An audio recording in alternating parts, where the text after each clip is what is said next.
Hello, I'm Dr. Edmond O'Flaherty. I'm a GP in Dublin, and I have a special interest in nutrient therapy in mental health.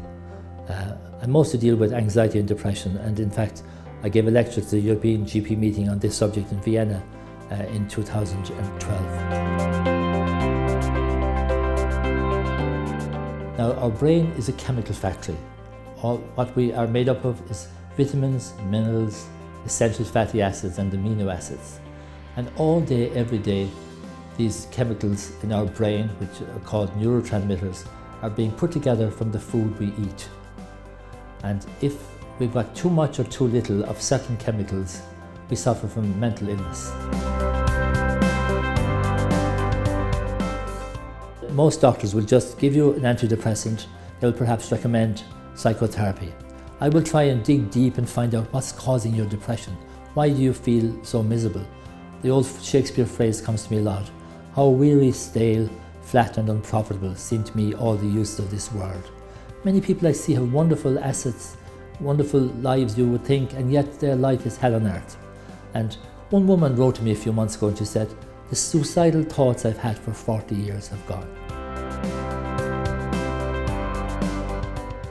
And you know, there is a lot can be added not by just using nutrient therapy in association with medication, and using as little medication as possible. Then get less side effects, people feel better, they don't have the side effects of these drugs, and of course it's much more socially acceptable to say I'm taking zinc, I'm taking fish oil, I'm taking magnesium, instead of saying I'm taking Prozac.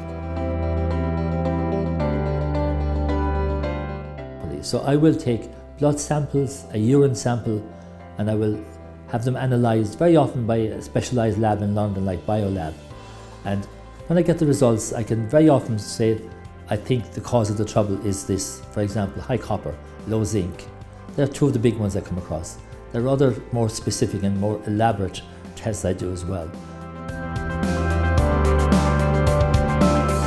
What we do then is we try to find out what's causing the chemical disturbance that makes anxiety or depression, and we do what we can to remedy that. Whether it's too much or too little, we bring it in towards the normal level.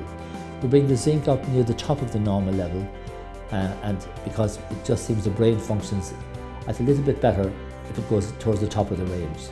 And antioxidants are widely used, and we find that long term they're good for the brain as well, because our brain is a very active part of our body, and we like to conserve the brain tissue for a long, long life, and hopefully a long and healthy and happy life.